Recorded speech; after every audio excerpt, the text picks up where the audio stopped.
They do these things called treasure hunts. Yeah. So treasure hunt where you just say, okay, Lord, show me. No, Is this serious? No, are you serious? I'm telling you, I promise. This is what it is. Might be a branding issue, though. No, listen. It's just branding. It's called treasure hunts. And what you do is you ask the Lord, God, show me something. And it'll be like red shirt or like stuff like this. I've heard of this. And it's actually, it's their branding. So then they'll look for it or they'll say like, write a name down or dreads with the, and then you go to the mall yellow and you look Nikes for it. and you look for it and you find it and you go, hey, look, I have you on my treasure hunt. God wants to speak to you. And there's been some amazing stuff that's happened. I don't doubt it. Words of knowledge, people getting healed. But then when people, like you said, fly in and then they take it to the extreme, and they're going crazy. Yeah, and they're not trained properly. Yep. And they'll even tell you, like, hey, even if you make a mistake, that's okay. It's all part of, like, learning and growing. And I'm just a natural cynic. I came out of that, so I'm a natural skeptic. So all that stuff. You got the gift of suspicion. Yes, exactly.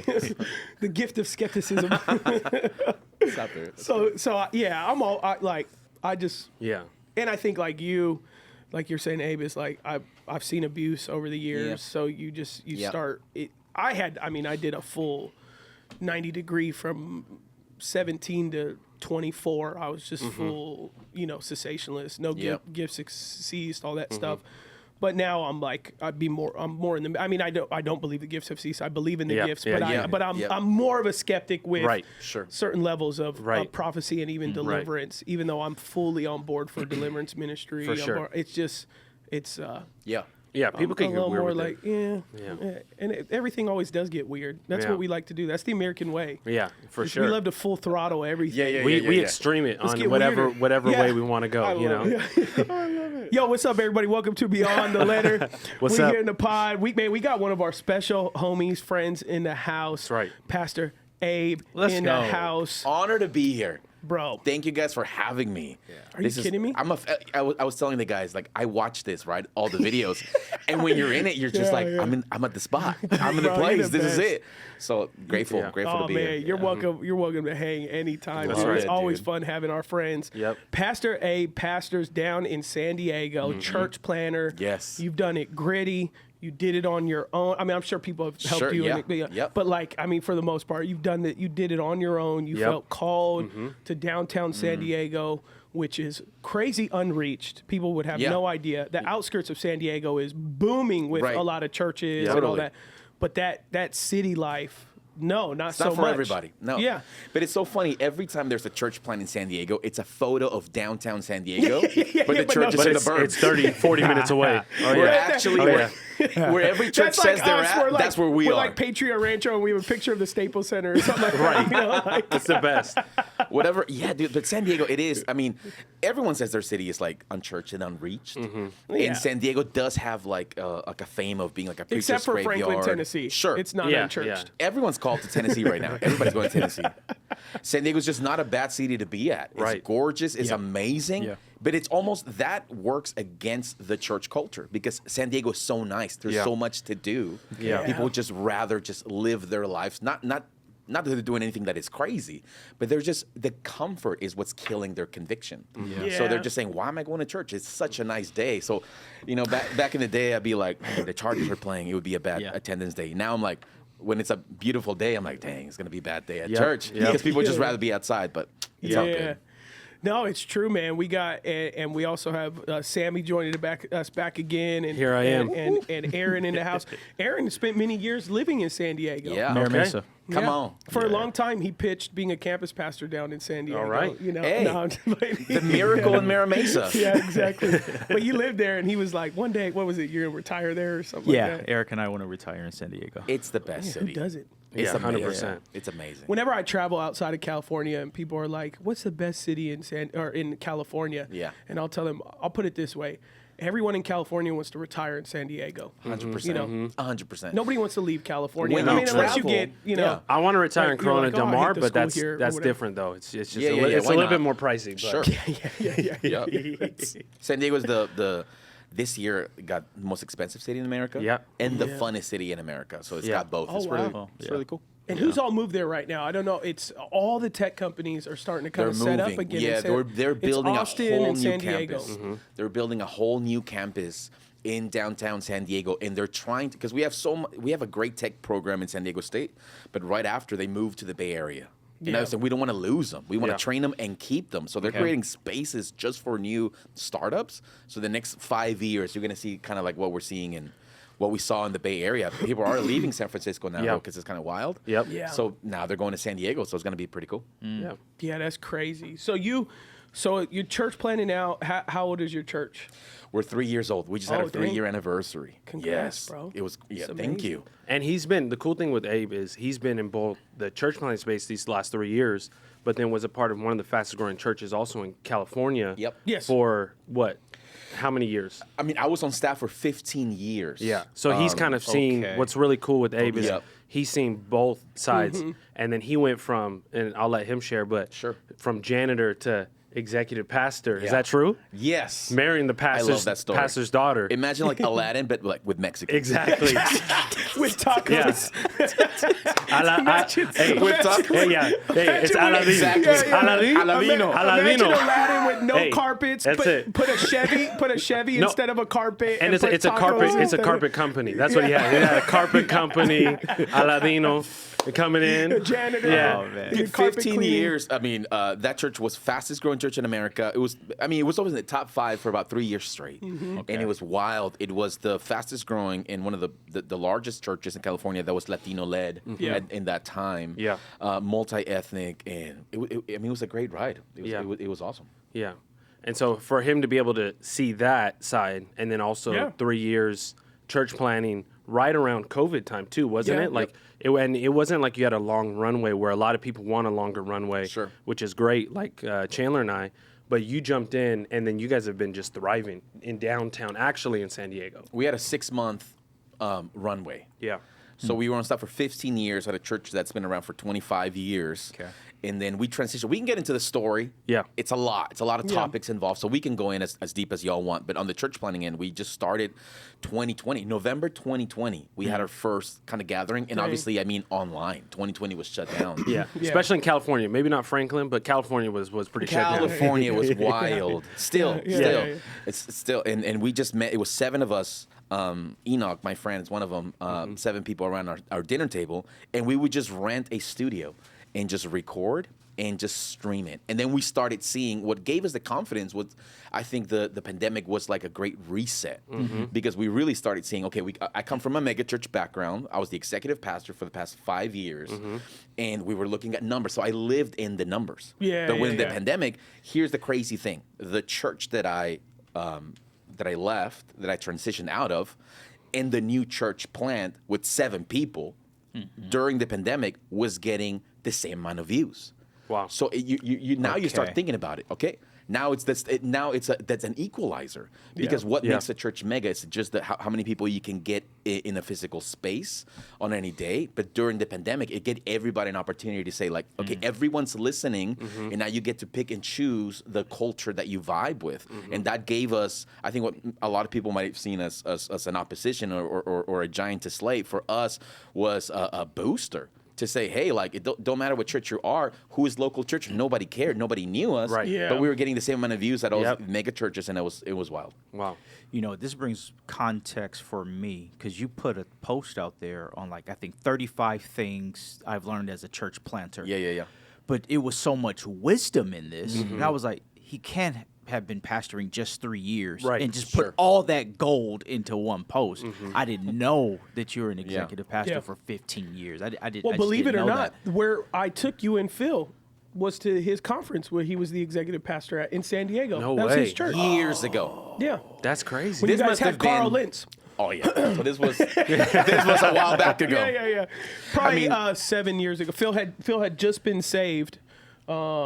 Who's over here somewhere? He was here. Maybe he's got Rooster, but Phil was saved for probably like 6 months out of the Mongols. In that church, I mean, that was Really? part of my job. So we cool. were running that conference.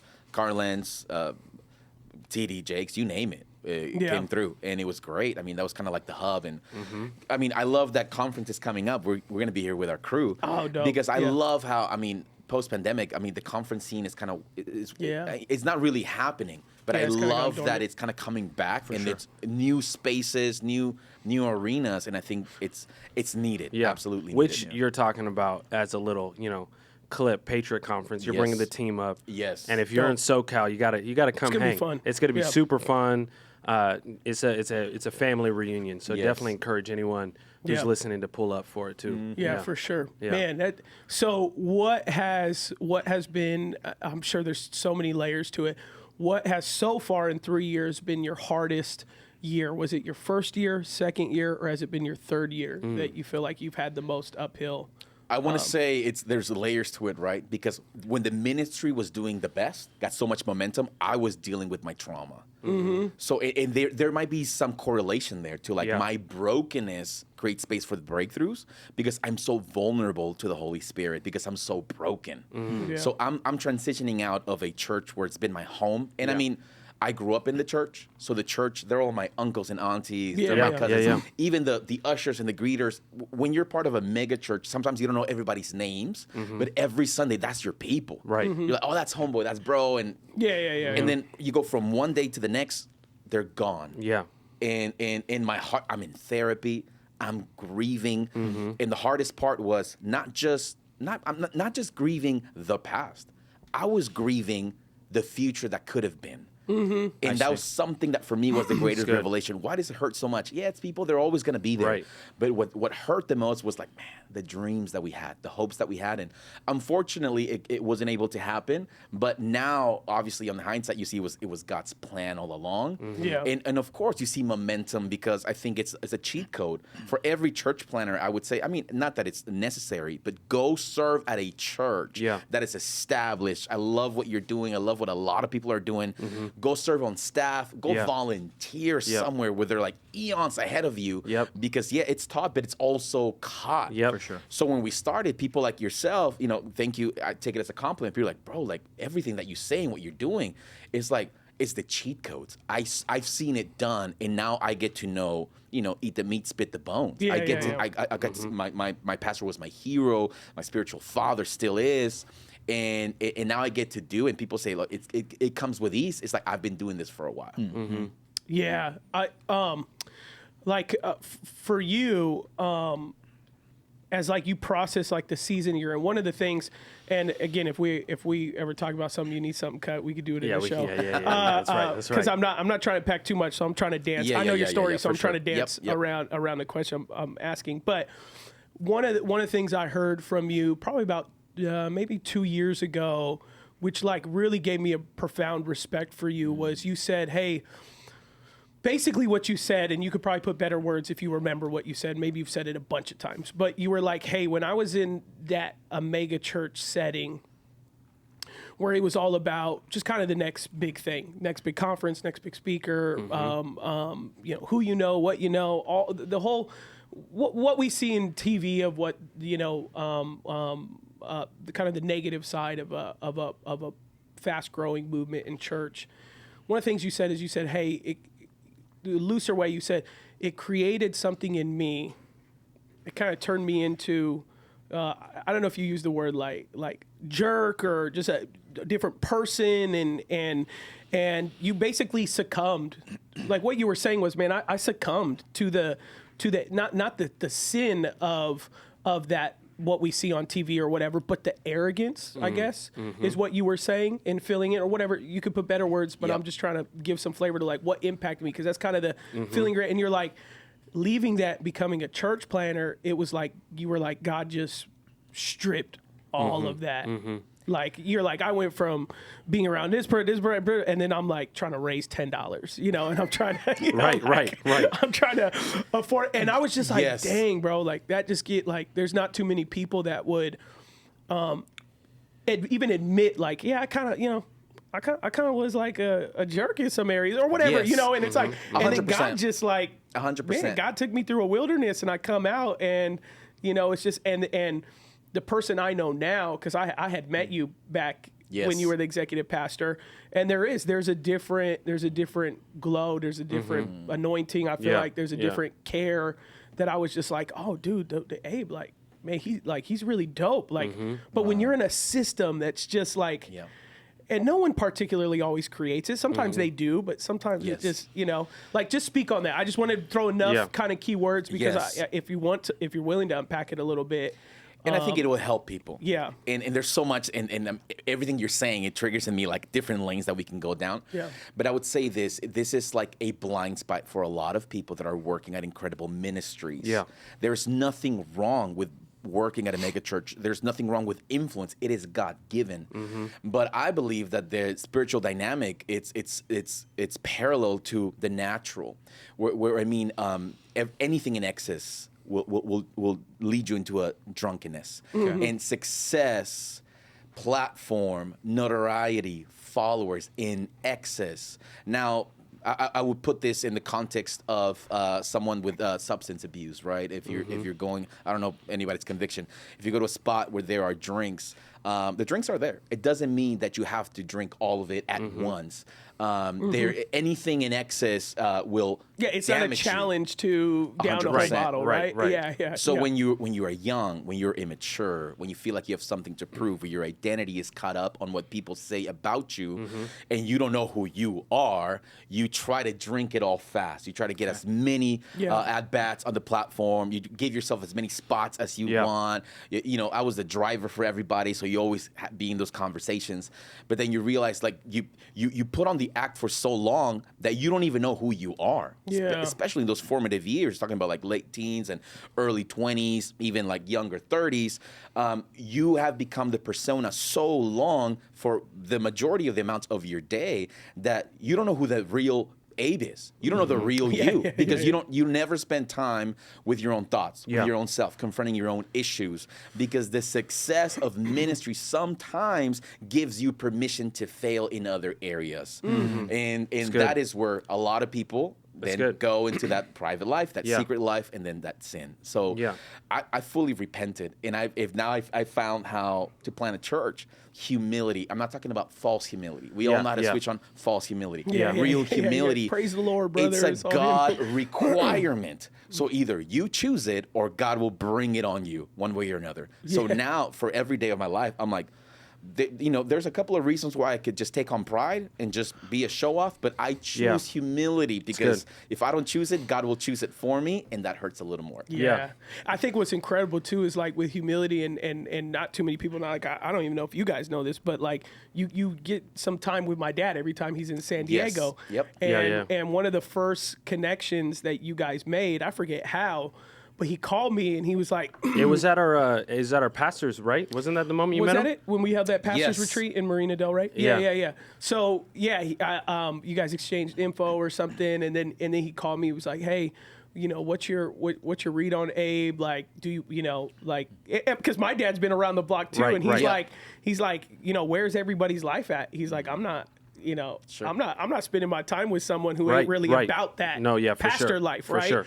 And so really caring for people, and I literally verbatim told you, like, I told him what I just said and talked about. I was like, man, there was a moment I've recently heard him at a retreat, and he said something to me that was so, like, he didn't have to share his business like that. Like, only a few of us knew who you were when you were at mega church, and you could have easily just been like, God taught me a lot of things in that season, and I want to do something big and significant again, and I'm just double downing from my, I'm going from supporting someone to then I want to do my own thing. I just want to blow it up. But it's like, you didn't say that. You were just like, hey, I used to be a person that I'm not really proud of, and God humbled me, and and you went a little deeper into that, like you did right now, and I was just like, man, that takes a lot of humility to because you just look at like a lot of husbands, they don't have a lot of humility, go to their wife and be like, hey, I'm not that guy. Or wives going to their husband and saying, hey, I'm not that wife. Even that moment takes a lot of humility, because they could just be like, well, I love you, let's move on. Right. But I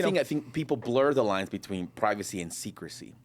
And I think what saved me and my go-to is that not everybody needs to know everything about me, but someone needs to know everything about me. That's good. One person. That's good. Because sin won't take you down, but secret sin will destroy you. Yeah. And that's what I found. Everything comes to life. The good, the bad, and the ugly. I thank God. And now I found the secret to winning. The secret to winning is winning in secret. I'm going to do the right thing when nobody is watching. That's good. Because that will come to light. That's good. Yeah. But the flip side of that is that when you do the wrong thing when nobody's watching, the same God that brought the good to light, the bad comes to light. Yeah. So now I choose to be open. No, even when you were talking about all the stuff, even what you went through from the mega church to the church plant, right? One of the things that, came to mind for me was, if we want to know what's inside of a person, we don't give them failure, we give them success, right? Because in failure, you're hungry, right? You're failing all the time. Let's say someone who hasn't eaten, they'll eat anything, right? Like you got something to give me. You got, 2-day-old chicken nuggets from McDonald's. You're like, I'm hungry. I need some food, right? Yeah. But then when you have been satisfied, when you've been filled, you have a different appetite. Yes. And so a lot of times you want to see what's inside a person. You don't give them failure. You give them success. And then on the other side of that, even when you're talking, I was thinking about the verse in Matthew 7 where it says, a good tree cannot bear bad fruit and a bad tree cannot bear good fruit. But here's what happens. Bad trees can be planted surrounded by good trees. And what happens is just because we're in a community, a church, or ecosystem that is growing does not mean that we personally are growing. Yep. And so what happens is we get in these ecosystems, it's growing, and we think we are growing, but you remove that tree from that ecosystem, and it's going to die. Why? Because it didn't have the character, it didn't have the humility, it didn't have the nature to bear good fruit. Yes. And I just think that a lot of times where people get in trouble is they get in these systems where everything's on fire, everything's successful, and they feel like they are a byproduct of that, but it's not winning in secret. Right. And so if they're not winning in secret, then they remove themselves, and then what happens? 5, 6, 7 years later, they get jaded, they blame, I'm mad at Adam. Why? Oh, because he didn't give me room. No, you're mad at yourself, but you want to blame another person, And even right now, we said 5, 6, 7 years, because of social media, success is accelerated, but also the burnout is accelerated. Oh, yeah. Your failures get exposed in an accelerated rate. Everything comes out. So I think what's happened, we created a culture where leaders and pastors, at least in the church context that I'm aware of, we go from event to event, gathering to gathering. There's a feel-good thing, and then you think, like you said, I'm doing good. If I'm around successful people, that means I'm somebody. If I'm around so-and-so, if I take the photo, point at them here with this legend, that means I'm in. But the moment you walk away, I'll use the metaphor of a bonfire, man. It's amazing. But then you walk away, you start freezing. It's a big difference between being around fire and being on fire. That's it. And the thing about fire is that anybody in the world can snuff out your flame, but only you can light it. And what I've learned now in my church planning phase is that it's so hard to keep that little flame going. That's it. Yeah. Because when you start, it's just you. Now, when you're in the mega church and everybody comes to, yo, Pastor Abe, Sunday was amazing. That's the word I needed. They're fanning your flame. But when they're not, you better learn and stop waiting for a pastor, a guru, a prophet to light your candle. Only you can do that for the Lord. So good. Have you guys heard of the litany of humility prayer? No. So I was listening to a podcast yesterday. They talked about it. So I pulled it up this morning because the guy on the podcast said, I prayed this prayer and it's a scary prayer. So I was like, okay. So I pulled it up this morning. Since we're talking about humility, I'm going to read some statements from this prayer just to see what you guys think about it. So it's, so deliver me from the desire to be esteemed, the desire of being loved, the desire of being extolled, the desire of being honored, the desire of being praised, the desire of being preferred. Deliver me from the fear of being humiliated, the fear of being despised, the fear of suffering rebukes, the fear of being forgotten, the fear of being wronged, the fear of being suspected. So like slowing down and asking Jesus to deliver us from these things. Like for me this morning, I was processing, do I really want to be delivered from that?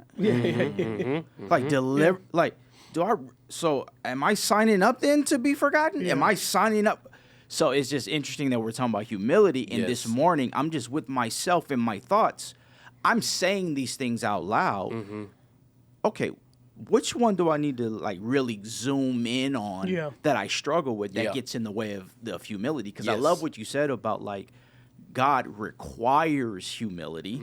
So the way that the value that I've tried to live by is like you will have private humility or public humiliation. And I think that's how God allows it with mercy. With mercy, it's like, hey, confess that in private. Proverbs 28. Confess that in private. You'll get mercy. But since you're carrying that and carrying that and carrying, Now, you got to go through that humiliation at this time because that's the only way that I can get your attention. Yes. Right? So I think this is a proactive way, but really I'm like, good. yo, this And those things that you just said, they're not inherently evil.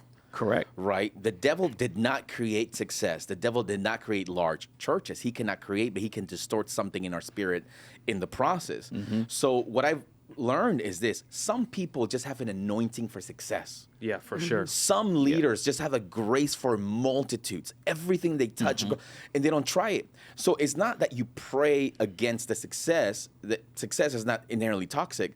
I think your thirst for success can be toxic. That's it. I don't. There's some people that are anointed for finance. Man, they're grace for money. Money is not evil. Your thirst to do whatever it takes to get it sometimes will drown you and get you off of your path. So I believe that when it's success and it's God given, you can just tell. Some people can't help but to be successful, can't help but to be influenced. Yeah. And more often than not, when they get it, it's because they weren't chasing it. That's it. Yeah. Yeah. And I like what you said. It's like going back to the substance abuse. It's like, many of these things can be intoxicating. Bible doesn't say not to drink. It says not to be drunk. And so, same way like what you're saying, Bible doesn't say you can't be successful. It doesn't say Saul can't be king. But what happens when Saul wants the kingdom more than God wanted it for him? Right. Then he starts putting an arrow on David because he became intoxicated with leading and ruling, and David killing his 10,000s while Saul's kids. So now he's comparing. 100%. And, he was fine building his business, but then he looked at the next guy's business and it was bigger. So then now there's this I'll do whatever it takes to beat this person, or you look at one person's marriage over another. Stuff becomes intoxicating, to a point where then you lose yourself.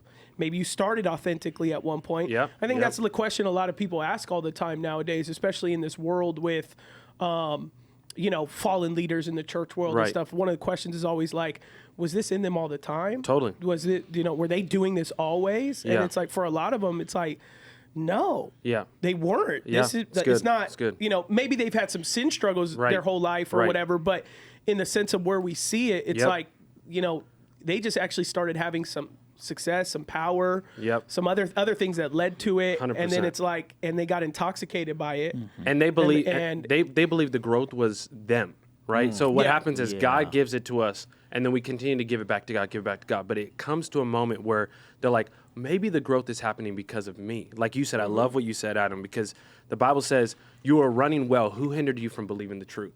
So the enemy's not afraid of us starting well. The enemy wants to ruin us on the journey. And so you see a lot of leaders, and it's like this secret sin, and it's because they're not dealing with it. The enemy waits for the right moment to pull them down.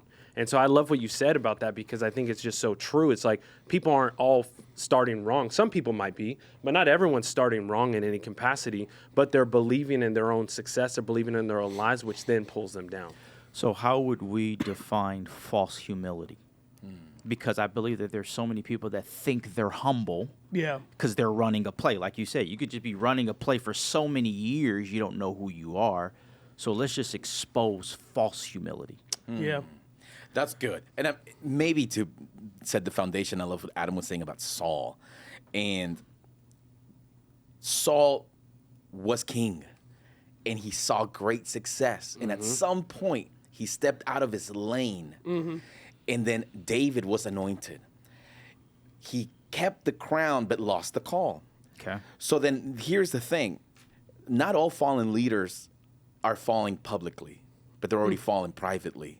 So the question is this: if I can still have the crown in the kingdom, but I've lost the anointing, do I still want the crown in the kingdom? So false humility would be understanding I don't have the anointing to do and continue to take this to the next level. And I see this in the church context. I'll put it like this. When you start a church, 100 people, 200 people, man, you can just preach Jesus, love on a few families, and a lot of people are graced for that. There's a lot of people that have a pastoral heart. When a church grows past a certain size, it is 100% a kingdom endeavor, but it's also 100% a nonprofit organization. And you need people that are beyond your pastoral heart. And sometimes that false humility says, no, I am going to continue to lead in every area. And there's people that are great around you, and you're not allowing them to go into their space because you think because I have the crown, then I have always the right way to do certain things. And this is where pastors sometimes step out of their lanes and get into trouble because you were not graced to run the organization. You were graced to be the pastor of this house. But because you think that success equates to it's all about me, then you step out of your lane. And when we step out of our lane, I think that's when we start getting in trouble. Just to kind of kick off the convo. Yeah. What I'm catching from you is then, okay, false humility could be, humility is saying, I'm not graced for that lane. Yeah.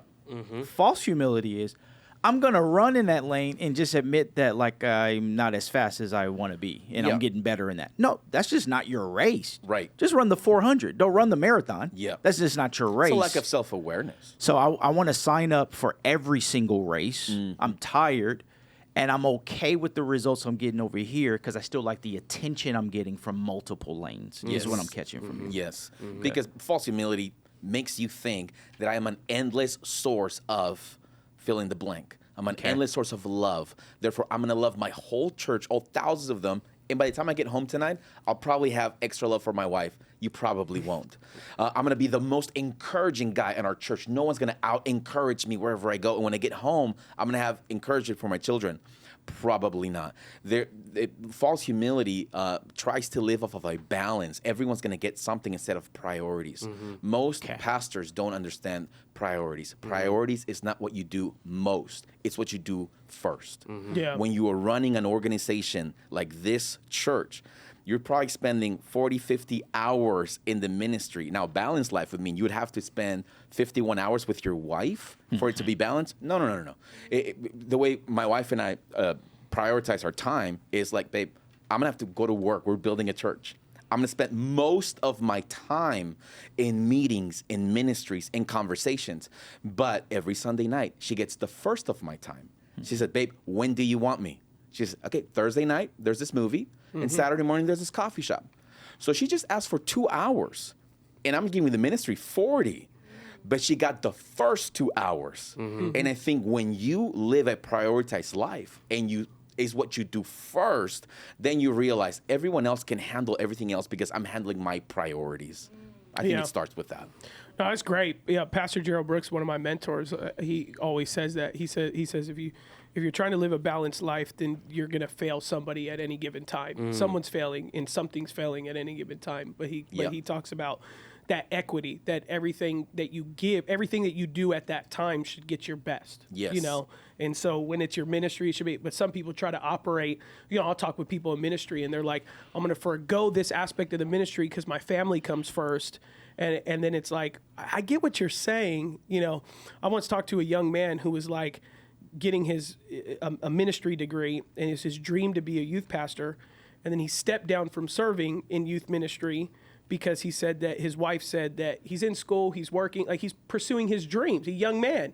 And she was like, you're spending too much time at church, you're spending like your school, like you need to step down from serving so that you can focus on the family, and your family's your first ministry. And he called me and he like told me that, and I was just like, what are you talking about? You're a young man. You need to bust your butt to build a life and build a living. And if your dream is to go into be a youth pastor or full-time ministry, the response of your wife should be, we support the sacrifice of what that'll take, because you're operating in what you feel God is leading you to, and what will be equitable is the time that we spend together. I should get your 100%. Yes. But what she was doing was saying, okay, you're spending 5 hours serving in church on Sunday, so therefore I need 5 hours here. Right. And it's like, you can't. Man, you got married as a kid. There's no way you're going to be able to, but he did not see that connection. And, and he lost an opportunity of that. Actually, he was very gifted, and that doesn't mean that, and now he's in full-time ministry, but I know for sure it's not the full-time ministry that he wanted. He settled for something because of that miscommunication. So I think there is often these and we talked about it in our last Beyond I Do podcast, there are these statements we say in church, right? Is, it's God, family, work. It's, your wife comes first. And in theory, they are correct statements, but they give a false reality of like, because there are guys that come to me and like, man, I'm thinking of taking a lesser job to do X, Y, and Z because my wife wants blah blah blah, and then they do it, and then they're like, yeah, we're not happy with the fact that we can't go on vacation or whatever. So now she wants me to interview again for something. It's just like, you're just making these calls to hopefully be happy without actually counting the cost, having healthy conversation. 100%. I know you got something on that, Aaron. I heard you breathe once. I'm just saying, like, I've been married 17 years, and what we don't factor into that God, wife, family, there's different seasons. So in 17 years, there have been seasons where me and my wife work and are in school. There's been seasons where one works with kids. Or a season when one is pregnant and in school and I'm working. A season where I wasn't working, she's working. So it's all about agreement and teamwork. And since I'm the lead of my house, this season, this is what the play should be based upon this season. And like what you said with priorities, I'm prioritizing my wife, but that doesn't equal fairness with all time. So I think anybody that's trying to make sure that something is fair is going to crumble relationships in the long run. Because any long-term relationship, there's not going to be fairness. There's going to be teamwork. So in teamwork, if we're playing basketball and I turn the ball over, then you're going to say, it's not fair because I have no turnovers. No, you're a better teammate if you encourage me, so I'm not in that mindset to carry that to the next play. But if we're thinking about fairness, then just put me on the bench. I want to be around perfect people. That's not how life works. And I think it's the key word that I hate is balance, right? Because people want to say, oh, everything has to be almost even. No, that's not it. We've all been saying it. Seasons ebb and flow. And especially if you're in ministry and you're married, like you were telling the story, a young guy, you have to be, communication is key. And I'm sure that's so much of what you talk about on Beyond I Do. But communication is key. But what we do is we go, okay, we're in ministry, so therefore sometimes it's almost like you don't have to work as hard because you're in a spiritual setting, you want to prioritize family. That doesn't mean that. I feel like we have to work hard. You got to build 20s, 30s. It's about building and then being on the same page with your wife, with your spouse, right? To be able to understand, no, this is a teamwork, but these things aren't going to be even every time. Certain moments I'll have more hours and the other moments I'll have more hours, but having communication with your spouse is key. But one thing you said, I wanted to ask both everyone at the table, I want to start with Adam, is I feel like one of the key indicators of humility is building an incredible team and teamwork. And so I want to talk about teamwork because I feel like there is a value in our generation on teamwork where we've seen so much of the man of God or the woman of God building it off of a personality. So what happens when that person is removed? The success or the fruit is removed because it was built off of one person, right? And so I want to see, Adam, what have you learned or what are the values in building a team? Obviously, you've stepped in here for years, taking over in what Patriot is, and then also for you, stepping in and church planning. What's the value of team, even from starting, but then in you? What are some of those things that you've looked for in a team? What's a key person in a team? Last thing I'll say, and I'll give it to you, is that sometimes, like when I was building in my circuit rider days, I had this one moment where my mentor, he passed away a few years ago, but his wife, who was also a mentor to me, I had all my best friends around. And we were traveling the nation, going to universities and high schools, sharing the gospel. And she sat me down with my team there, and she said, you think you have a team, but you don't have a team. And until you build the team in the right way, then it will multiply from 1 to 8 teams. And that's what I had to do. So all those people that were around, a lot of them are still in ministry, but international. They're international nations. But even though they were my best friends, they weren't the right people to build in that season. So I had to build with people that I didn't think it was supposed to be, but those were the right people in that season. So I want to hear from you, like just about teamwork and the key for that and what that means to you. Well, I mean, I think if I try to like compare it in a very practical way, it's like, you take, I'm not a big, sports person, but I understand the theory of a lot of franchises and sports teams is you have size of an organization, you have sales. Let's just say we're a professional team. Let's just say we're the Lakers or Clippers, right? No, not Clippers, Lakers. Get out of here. For Julian, we're going to say and Clippers, we say. let's just say you have size, right? Like how much size of our fans do we want? Right. How size of the organization? Yep. How big do we want our arena size? And then you have sales. Like, how are we going to build a franchise that like people want jerseys and all that kind of stuff like that, and attending the games and all that stuff like that. And then you have like championships, and every franchise, they sometimes they forgo some of those things for certain things. Yeah. So it's like if you get a star player on your team, just because he's a star player and he's famous and he's a lot of Instagram followers and he's really good at what he does, it doesn't guarantee championships. And it doesn't guarantee chemistry. Yeah.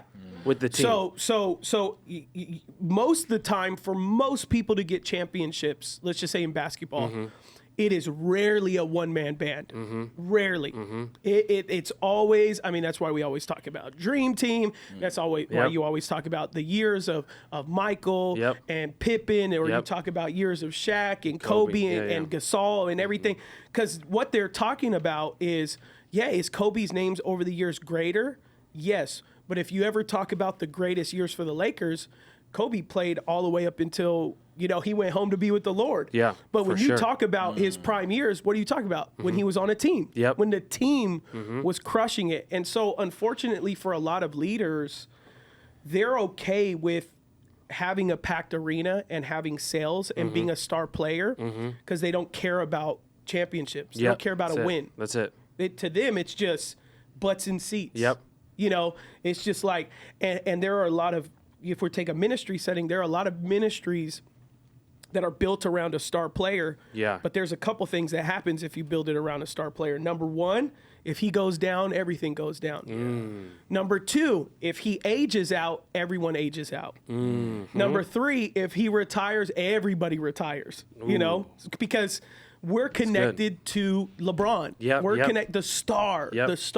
Like, that's who we're connected to. That's who we want. So you talk about, and then there's other people who are like, oh, we're just in it for size. We don't really care about success. So you'll hear other ministries or other in business, and they'll like have a lot of invested money. Like, I'll go to some churches and they'll be like look at the size of our church or look at our giving. But they don't care that like no one's like being discipled. Yeah, no one's being saved or something. They're just looking at a size, like a certain 100%. Size of it, and they're like, we're ignoring the championship because like we're good with that because we defined it by the money or the size or the sales. Like, hey man, people are buying our books. People are this or that. So they're defining their win a certain way. So I think when somebody's not developing a team, it's so good. It's because their developed win, especially if they're a person like Abe was talking about, like that success comes well to them, easy to them. They work hard, but like they just have a grace for it. 100%. But if you look and you go like, but they don't have a good team. Yeah, and who are you developing? Oh, no one's being developed, and you just get comfortable in your success. And I love what you said because I feel like talent may gather crowds, but character and values will leave a legacy. For sure. And I feel like what you're saying is, and another question I have with team, because, and I'll say this story and I'll ask you again, is so Kobe, when he jumped on Redeem Team, because I'm a big, obviously, basketball fan, and the documentary shows it, The Olympic USA basketball was horrible. Didn't even medal for a little bit, won bronze. And what was happening is all the talent was being gathered around, but they were partying till 3, 4, 5 in the morning. And so Coach K actually got Kobe in, and Kobe came in and started to change, right? The system started to change the values by being the person that showed it. So when everyone was coming back from the club at like 4 or 5 in the morning, Kobe's coming out of the elevator already drenched in sweat because he was pumping iron in the gym and was going to shoot 300, 400, 500 shots. And what started to happen was a few weeks later, LeBron joined, and then Carmelo joined, and then the whole team was there except one person. It was probably, I forget who it was, but the whole team joined because Kobe showed a different value for it. He's like, I might be the most talented. Even Kobe will say this. When he was in high school, he wasn't the most talented, but he worked on his craft, and he shot hundreds of shots more than other kids, and he jumped in his talent, but he had the characters and values to want to win championships. So the question is this. When there's a person on your team, whether it be talented or maybe it be like a close homie that doesn't want to win championships, how do you deal with the your season has finished, whether they know it, you know it. How do you deal in that moment? Yeah. Because some of the teams, you see the chemistry, right? A little leaven's a whole lump. So meaning if they have an amazing talent but bad chemistry, you'll never win champion. You might go to the playoffs. Yeah. You might sell some seats and gather people, but they need to move out of the way so that the team can have more chemistry so you can win championships. So how do you deal with that in teams? Which is hard. I think one of the clearest ways is like you have to have a defined vision. Yeah, it's good. That really isn't just not about you, but it's about the organization as a whole. So if you can, to me, you let your vision and your mission police where you're headed. So if the mission and vision is that, and I've been in rooms where this has been said, and so I'll use me as an example, but I'm not the example in the room. But I have been in rooms where a team is sitting at a table in a church staff, and the mission and vision is to make sure that Pastor Adam's material, sermons, and voice gets circulated to as many people as possible, because we believe that Pastor Adam has a unique gift that the entire world needs to hear. Well, you just made the mission and vision very clear, which is amplify one man's voice. So therefore, everyone on the team has a seat that circulates that mission and vision. So if that guy comes and he's like, I want to do community groups and I want like 3,000 of them. Yeah. And they're going like, how does that amplify Pastor Adam's voice? You know, and then they're like, it doesn't, but you know, in the New Testament, it's like, but they don't. I've been in these rooms, and I'm like a prophet. I've given 4 warnings of what's going to happen if that mission and vision stays the same. So, 100%. So to answer your question, like number one is for a team, you need to have a clear mission and vision that is filled with space where we can operate in humility. It's good. That you can say if you're going to be on the team, we're all giving up something, even the best player on the team, right? You look at great franchises who guys have joined on teams and they've said they've taken a $10 to $20 million pay reduction. Why? Yeah. Because the mission and vision was, hey, we're assembling a squad that wins a championship. 100%. So they're like, I don't need to make $30 million this year. I'll make 15 and give 5 and 5 and 5 to this guy. And so for me, I want to be able to have a mission and vision where enough of us can operate in humility, so good. That we're all giving up something of our talent, and we're all not getting our piece of the pie every time. So for me, if I got someone on the team, and as long as they can give their effort to add towards the mission and mission, great. If they can't, and they're like, that championship mission and vision isn't mine. I'm like, well, I'm even subject to that mission and vision. Yeah, for sure. So everybody like, if is. I don't even. Yep. Because it's not about Adam. If it was, then you guys would all be in trouble because it would be about making me happy. Right. Every day, I want to add to that because that's so good. Every time you see a staff or a group of volunteers that speak like that, sometimes it comes from a place of intimidation. Right? There's not a lot of intimacy with the leader. Sometimes when you get picked up by someone, you go to a conference like Pastor so-and-so, and they're afraid. What that tells me about a culture is that the pastor is the son. And everybody else is just revolving around the pastor. The issue with that is that when the pastor's out, when there's a failure, when the pastor ages out, then the whole universe ceases to exist. Where I believe the pastor and the core leadership, we should serve as the gravity, and the culture and the mission should be the son. I mean, case in point with Adam is like there was a successful transition of church where Pops is taking a different role, but though everything continues around the mission and vision of the church. Yeah. Because now the pastoral family is like, no, it's not. It wasn't never about the man. It was about the man that embodied the mission, and so we can all make this our mission and vision. And going back to Kobe, and I think about the greatest seasons of the Lakers were attached of the seasons where they had the greatest players. And in ministry, it's the same thing. Seasons in ministry are not defined by time, but by relationships, by the people that are in it, in and out. So as a leader, as a pastor, how do you address that? You have to have this clarity that people in your team are there for a reason, a season, or a lifetime. and you have to put people in the right buckets. Some people are with me for a season. Oh, they just finished college. They're here. They're going to intern a couple of years. That's amazing. I'm going to invest that time with them. Some people are there for a reason. I'm glad that you're here. And some people are for a lifetime. You'll have some people, you're going to be with me forever. Yeah. And I'll use the analogy as a church planner now of when you begin is different than when you sustain. When you go to any hospital in California, when you see the people building the hospital, there's one by our church that is being built. You hear people speaking in Spanish. All the workers are Mexican. They're out there working. But when the building is built, you're not going to see the plaques of their names. You're not going to see Lopez and Camacho. No, you're going to see other last names because those who build are different than those who operate. Some people have an anointing to build. So when you start anything, you need people that have grind and grit. And because not all time is equal. It's just like birthing a ministry is like birthing a child. When you have a newborn, you're up all night. You're working. It needs you.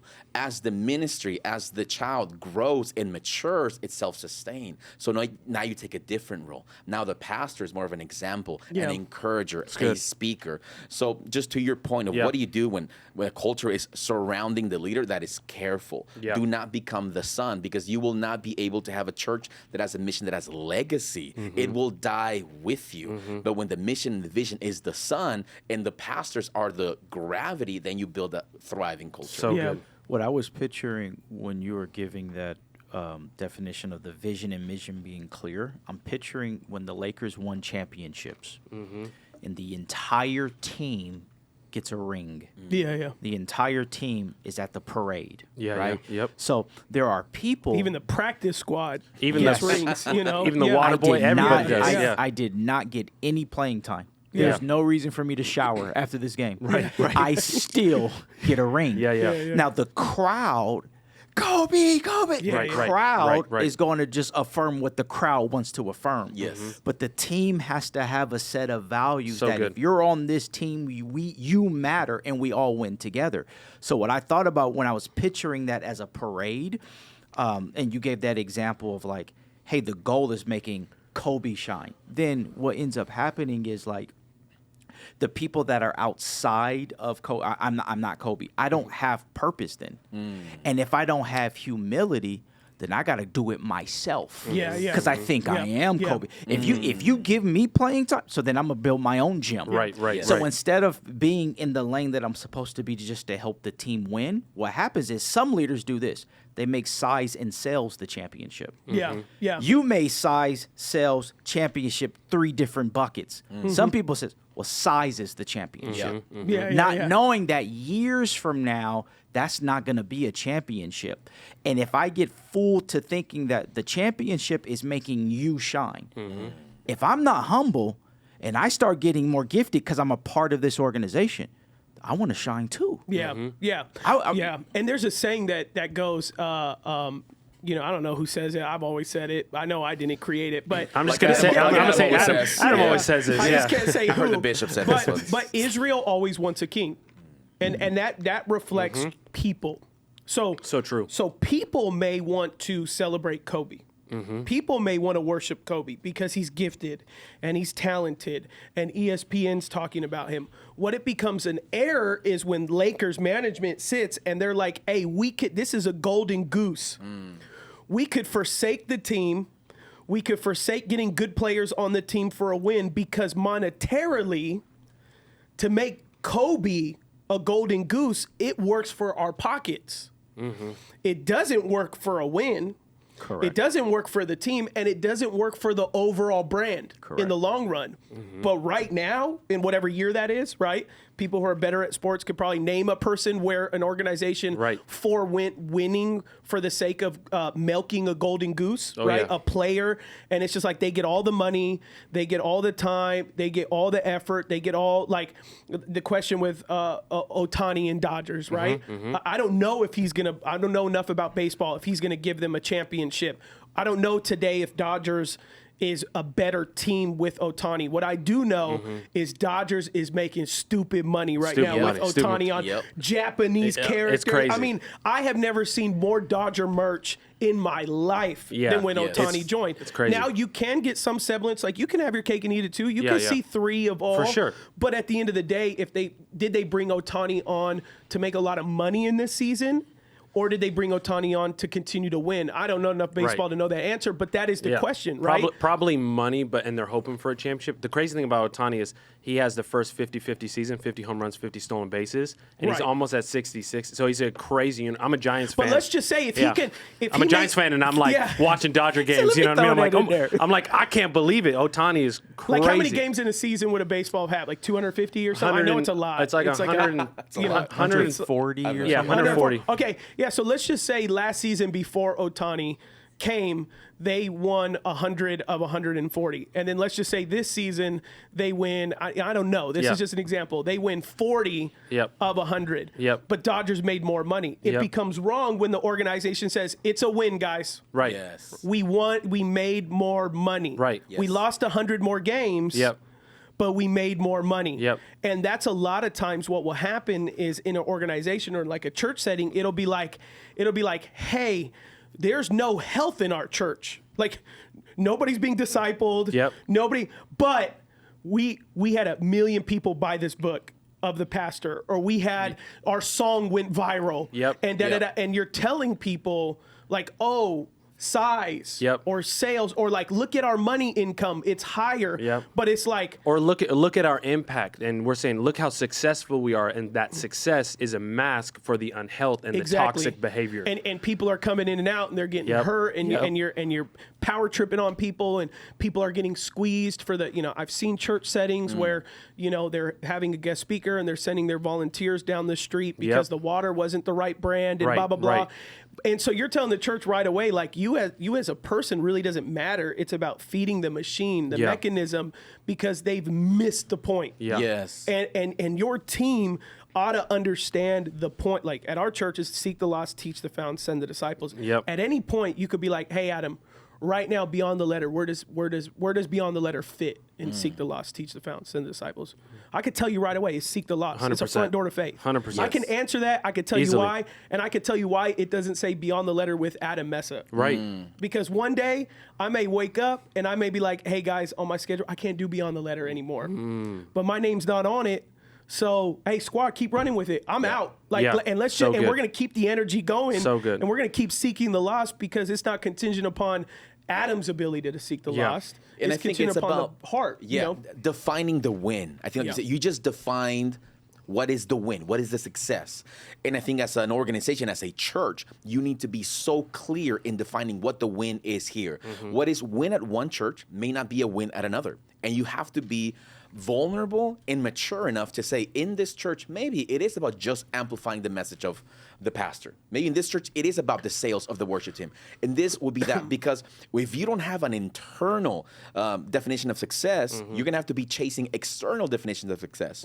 We talked about the crowd saying, give us Kobe, maybe he was tired, maybe he was sick, maybe you're hurting the player and the team culture because you don't have a clear definition internally of what a win looks like. You're just listening to the popular kids in the youth group, and you have youth pastors doing whatever the kid says. You have pastors doing whatever the Instagram says. And the thing is this, you have to clearly define the win. And going back to the mega church thing, being part of a church that was fastest growing churches in America for so many years, but internally, were we winning, right? And I asked the question. I mean, it might be a touchy subject. We don't have to go into it, but you can share whatever you want to share. That's right. We don't have. So I'll just I'm use filtering for you. Good, but thank you. Whatever you don't want to filter, feel free. But it's the question, right? When I was looking at some of the magazines, that's right. When I look at the magazines that show the mega churches and fastest growing churches in America, what you're doing is that you're putting the label of saying, we are saying these are churches that are worth a follow, are worth a look, a second look. The question is the church still mega if there's a moral failure in the family?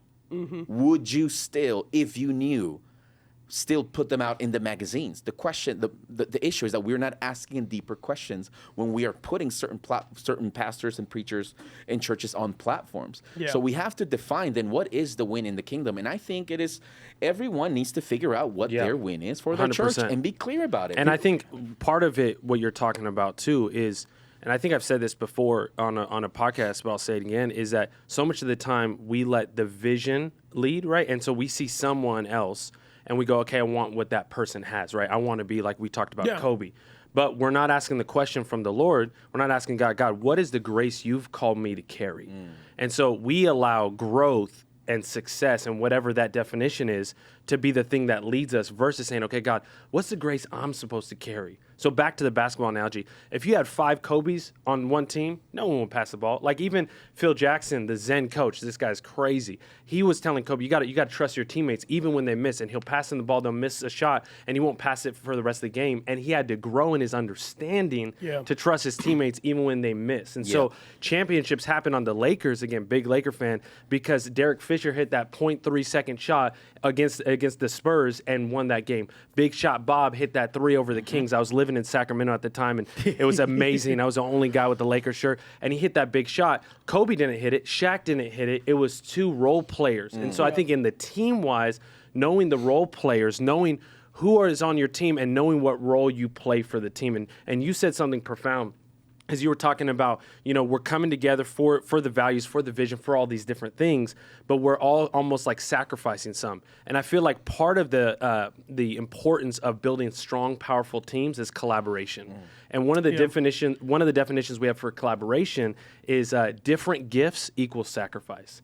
And I feel like that's what we need to look at is, hey, what is your set? You might not have the same gift. We don't all need to have the same gift. No way. But we want to have different gifts adding to the table with equal sacrifice. And I think true collaboration allows the growth in the team. But then we look at the unhealthy side where it's like beyond the letter with Adam Mesa. If that's it, then if you move on, then I'm on vacation. Right. Which happened. Then the podcast goes down because we want to hear from Adam Mesa. But when you take your name off of it, which is again, back to what we talked about with humility, is putting our name on it is easy. That's an easy way to grow something if you want to. Like you said, hey, we're going to have a little bit of charisma, a little bit of personality. We're going to put some marketing dollars behind you. You have teachings, you have thoughts. Okay, that's easy to build around a name because it's been done before. Israel wants a king. Exactly. That's what it is. But Israel's always like, hey, give us a king. God's like, I'll be your king. 100%. They're like, nah, give us a guy. Give us somebody. But if you build if you build around a brand or if you build around a value that people can be interchanged, then it's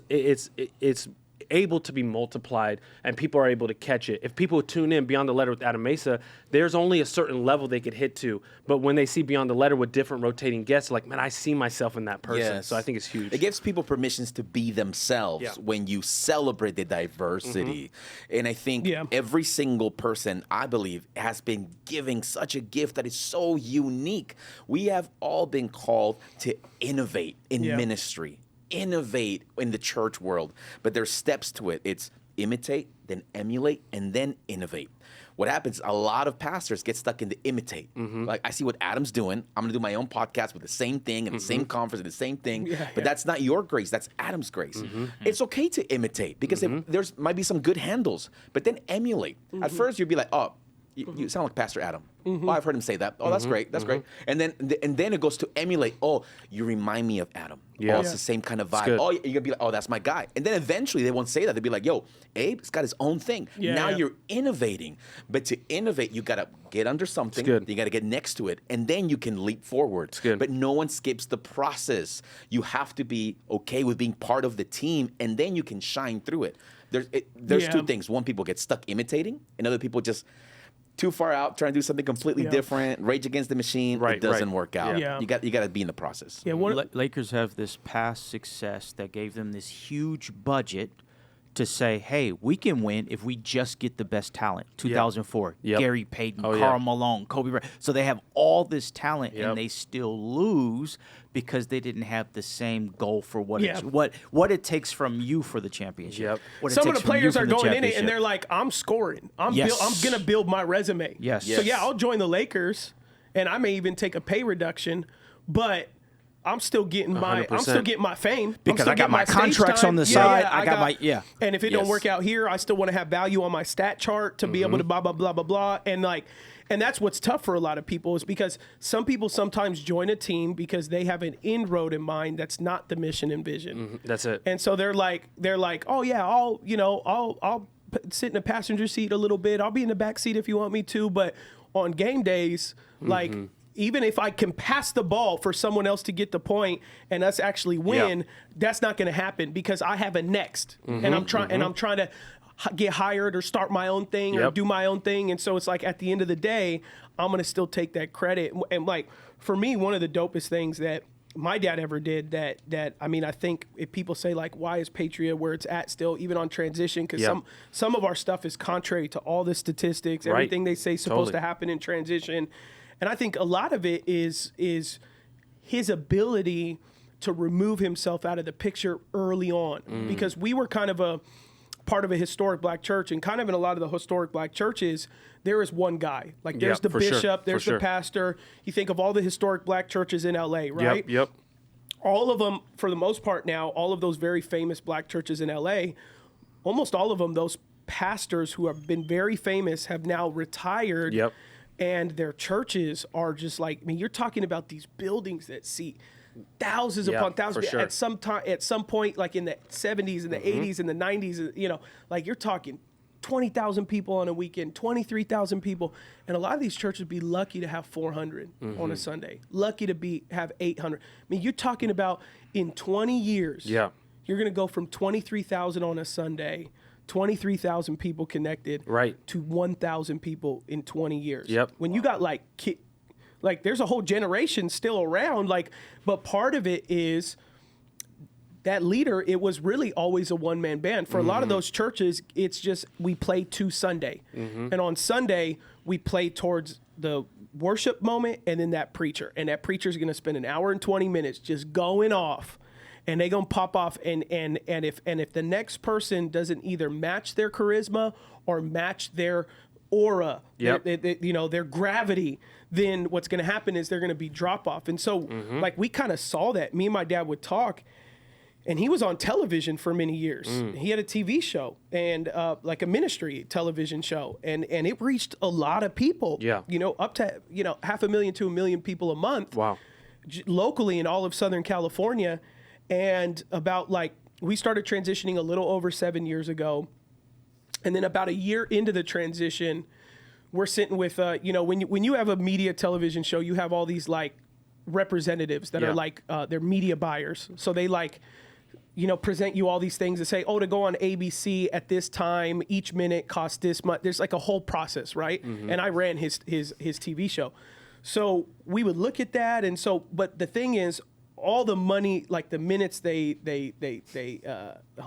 Roman, the minutes that they sell, these like media buyers, they get like a percentage of what they buy from like ABC. So like if you're a media buyer, and for anyone has to do it, a commercial or whatever, and you buy 28 minutes of a show, they get like 3 minutes of it in terms of like commission.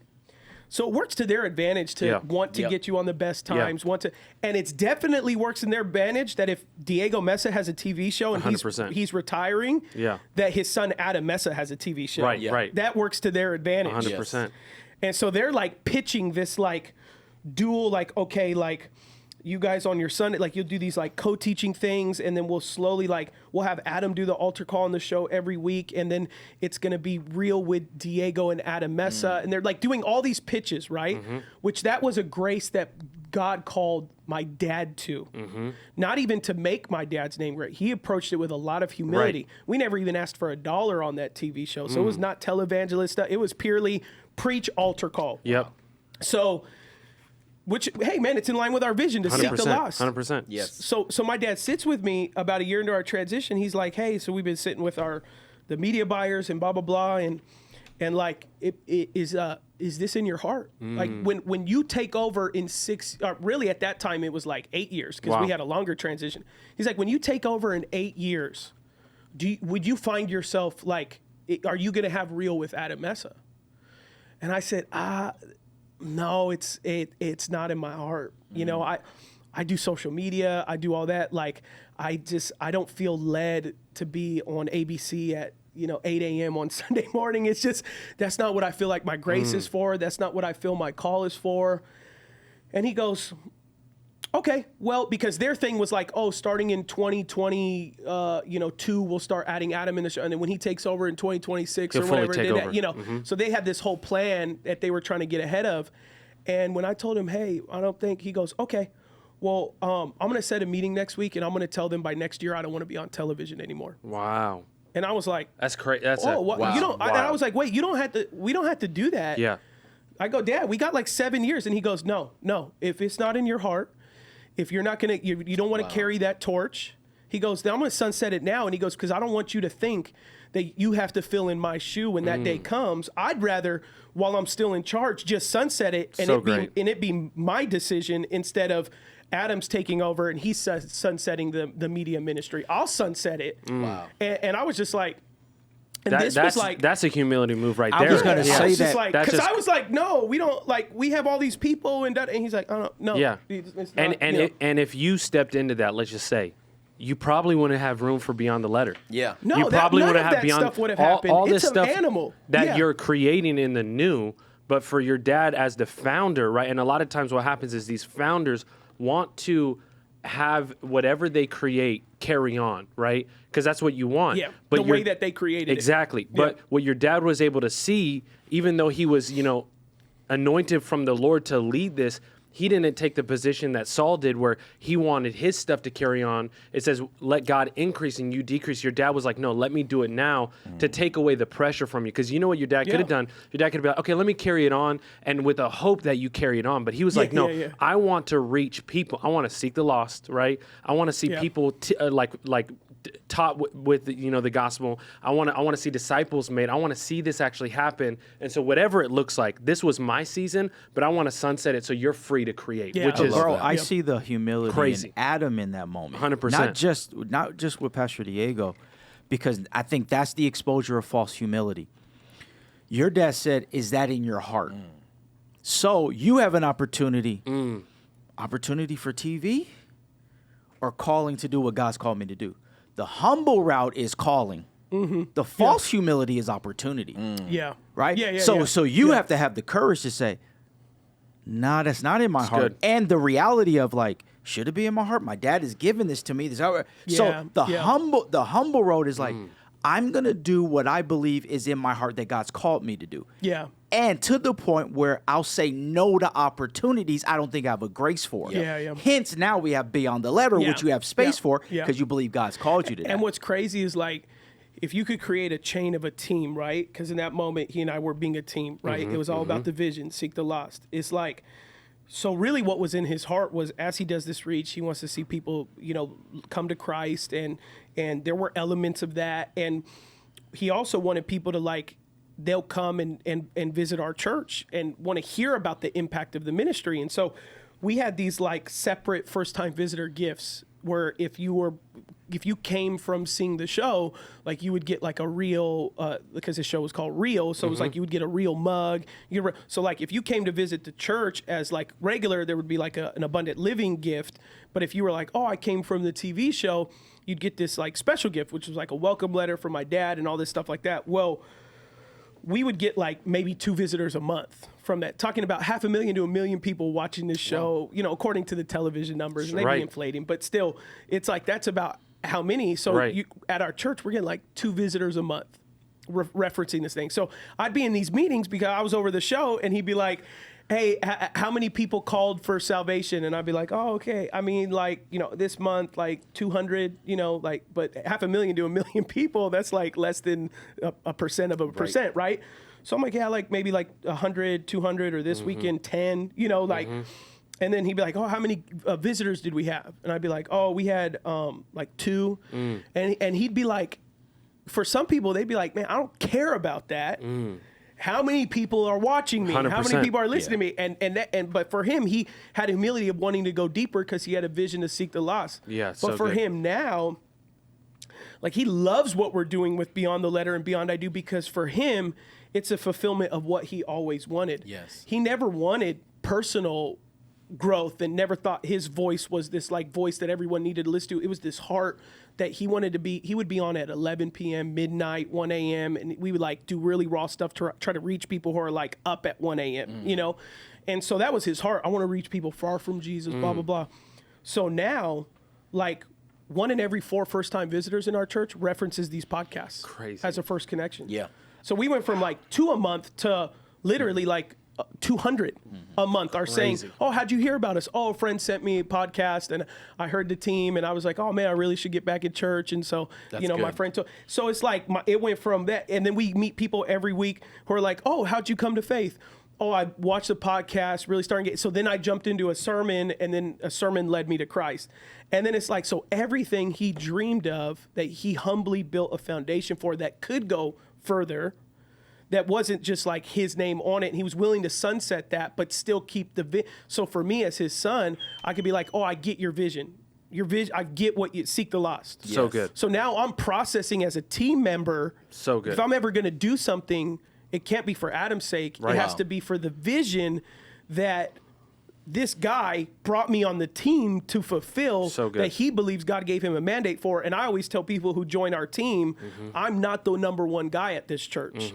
I'm a number 2 guy. And the Christian cliche would say Jesus is the number 1, which we know that. You're right, right. But really, the number 1 is the mission and vision that the Lord gave my dad. So good. That's the number 1 player. So Adam can never, I can't deviate from seek the lost, teach the found, and send the disciples. I love that. I'm a custodian to a vision. I'm a steward of it. Yeah, you're stewarding it. Yeah. But you know, sometimes you go in a church setting, and even sometimes people on my team, they're like, Pastor Adam, you hear from God, like give us the direction. Right. And I'm like, no, I have the mission and vision, and I seek God Yep. Yeah.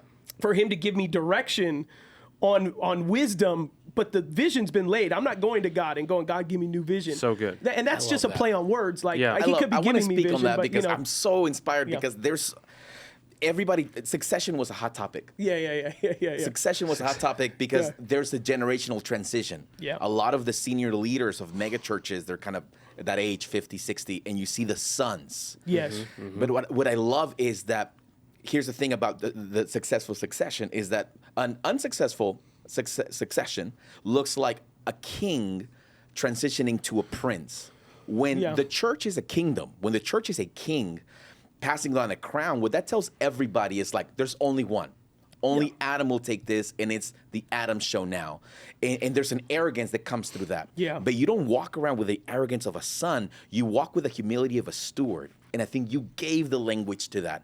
But my position here is not so much just the son. Yeah, it came on you. That's how God ordained it. But you walk with the humility of a steward. And what that does is this. It's not just one that's going to take this vision after pastor. No, it's for all of us. Because it wasn't a king passing down a crown. It was a prophet passing down a mantle. Yeah, it came to Elisha.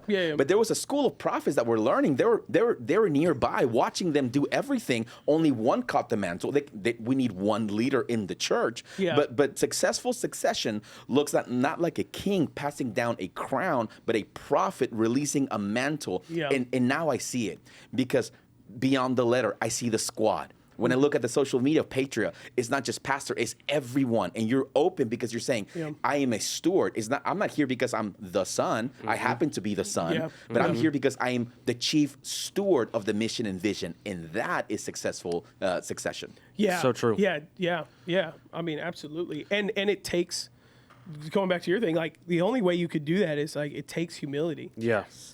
You know, you can't be false humble and then start humble bragging on stuff. And like that's what you hear a lot is like, oh yeah, I'm so humble, and then there's the humble brag comes, you know, within the first 3 minutes. And you're just like, okay, you know, like okay, so here we go. We're all gonna start applauding you, and then you'll find your validation or whatever it is.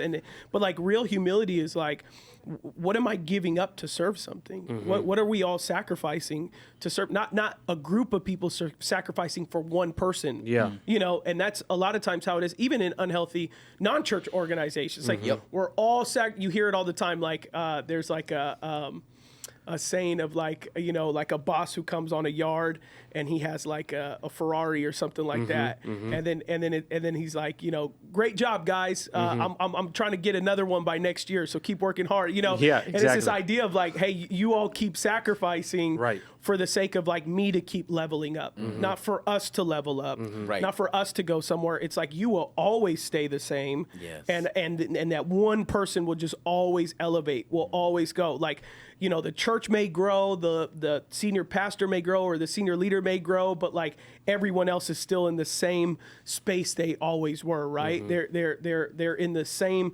area, whether it's financial or just in life. It's like there's no resources that open up. I go to churches where it's like, oh, the senior pastor gets a lot of counseling and can go to therapy, but like no one on staff can. It's like, we're not paying for that. Exactly. It's like, exactly. So it's like, it's this idea. It's like, oh, the senior leader just gets resource and access. And because when you build it around a person with no humility, then at the end of the day, their success is the church success. But it really shouldn't. Those shouldn't be particularly connected in that such of a clear way. That goes, oh man, we just need to serve pastor. Let's serve pastor. As long as pastor good, we're all good. Exactly. It's like, no, we want to win. And I think it's about showing it. Again, we're talking about this teamwork, talking about humility. It's about showing it, right? Because it's so easy, because our profession and because a lot of time our role is words, right? So it's so easy just to say, oh no, we're in this together, we're in this together, we're in this together. But to actually show it is a different thing. So even going back to what your dad did, it was right for him to build in a crazy way, sacrifice what real was. Is it called real? Yeah. Real. And so he was sacrificing, but he was able to see the writing on the wall, talking to you. You guys both having humility to talk to each other, to say, no, I'm going to sunset it to let you create. And to me, the visual I feel is like David, when he went to fight Goliath, what would protect Saul would hinder David. And so he gave him the armor to protect him. But the truth is if he wore that armor, he would have got killed because he couldn't have moved fast. And so David's like, I can't wear this. So he had to be fast and quick, and he was the one who took down the giant. Everyone thought Saul was going to be it, but he was afraid. But David was the one who said, I don't need this armor. I know that God could fight my battles and protect me. Let me fight in the way that I've done it in the field. And so to me, I think the humility is to be able to see Saul's armor wasn't wrong. It was right, but it wasn't right for David. And so to know that just because someone has this armor that's beautiful doesn't mean that you have to carry it on. And really knowing about seasons, there's seasons to start things and seasons to sunset things. Certain things will carry on, like you're talking about the vision, seek the lost, teach the found, raise up disciples. That's carrying it on together. But it's also to be able to have the humility to understand we need to do new things and to work together in collaboration. And to me, this might be another topic. Another one is just I think we touched on it a little bit is what would be so helpful is the keys to succession, how to do it right and how to do it wrong.